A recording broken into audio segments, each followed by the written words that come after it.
അങ്ങനെ മലയാളത്തിൽ തന്നെ ഏറ്റവും ഡിഫൈനിങ് ആയിട്ടുള്ള ഒരു ഫ്രാഞ്ചൈസാണ് ദൃശ്യം. അതിൻ്റെ മൂന്നാം ഭാഗമാണ് ഇപ്പോൾ റിലീസായിരിക്കുന്നത്. ജിത്തു ജോസഫും മോഹൻലാലും കൈകോർക്കുന്ന അഞ്ചാമത്തെ സിനിമയും കൂടെയാണ് ദൃശ്യം 3. ഈ സിനിമയിലെ ഏറ്റവും വലിയ ടോളസ്റ്റ് പോസിറ്റീവ് എന്ന് എനിക്ക് പറയാനുള്ളത് ജോർജ് കുട്ടി എന്ന കഥാപാത്രമായി വീണ്ടും വേഷമിടുന്ന നമ്മുടെ ലാലേട്ടൻ്റെ ഗംഭീര പ്രകടനം തന്നെയാണ്. അതായത് നമ്മുടെ ഒടിയൻ എഫക്റ്റൊക്കെ പൂർണ്ണമായും അദ്ദേഹത്തിൻ്റെ മുഖത്ത് നിന്ന് വിട്ടുപോയി എന്ന് വ്യക്തമാക്കുന്ന തരത്തിലുള്ള പ്രകടനം തന്നെയാണ് ഒരുപാട് കുറ്റങ്ങൾ പറയാനുള്ള ഈ സിനിമയിൽ ഏറ്റവും പോസിറ്റീവായിട്ട് പറയാനുള്ള കാര്യം.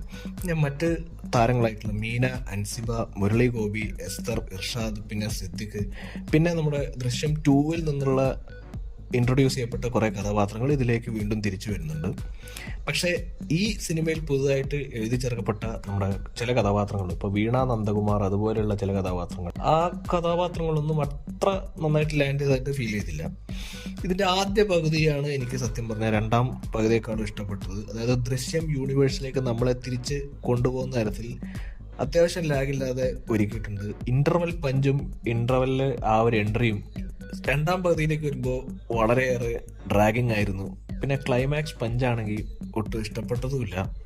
ജിത്തു ജോസഫിന്റെ സ്ഥിരം ടെക്നിക്കൽ ടീം തന്നെയാണ്. അതായത് സതീഷ് കുറുപ്പ് ഛായാഗ്രഹണം, VS വിനായക് എഡിറ്റർ, പിന്നെ അനിൽ ജോൺസൺ മ്യൂസിക് ഡയറക്ഷൻ. ഇവരൊക്കെ നന്നായിട്ട് പണിയെടുത്തിട്ടുള്ള സിനിമ തന്നെയാണ് ദൃശ്യം 3. പക്ഷെ ചിലയിടത്തൊക്കെ നമ്മുടെ ബാക്ക്ഗ്രൗണ്ട് മ്യൂസിക്കിന് ഭയങ്കര ഒരു തമ്പിങ് എഫക്റ്റ് ഉണ്ടായിരുന്നു. ദൃശ്യം പോലെ ഒരു ഫാമിലി ത്രില്ലറിന് അതൊട്ടും യോജിച്ചായിട്ട് തോന്നിയില്ല.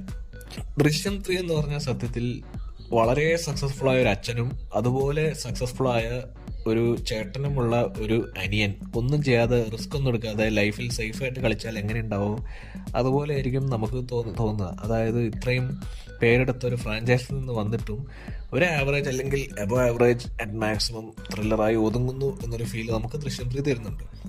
എന്നിരുന്നാലും ഒരു പൂർണ്ണ പരാജയമോ അല്ലെങ്കിൽ ബോളിവുഡിലും തമിഴിലൊക്കെ നമ്മൾ കാണാറുള്ള പോലെ ഒരു ഫ്രാഞ്ചൈസിനെ 4, 5, 6, 7, 8, 9, 10, 11 എന്ന് പറഞ്ഞ് എക്സ്റ്റെൻഡ് ചെയ്ത് വെറുപ്പിക്കുന്ന തരത്തിലുള്ള ഒരു മോശം അറ്റംപ്റ്റ് ഒന്നല്ല ദൃശ്യം 3.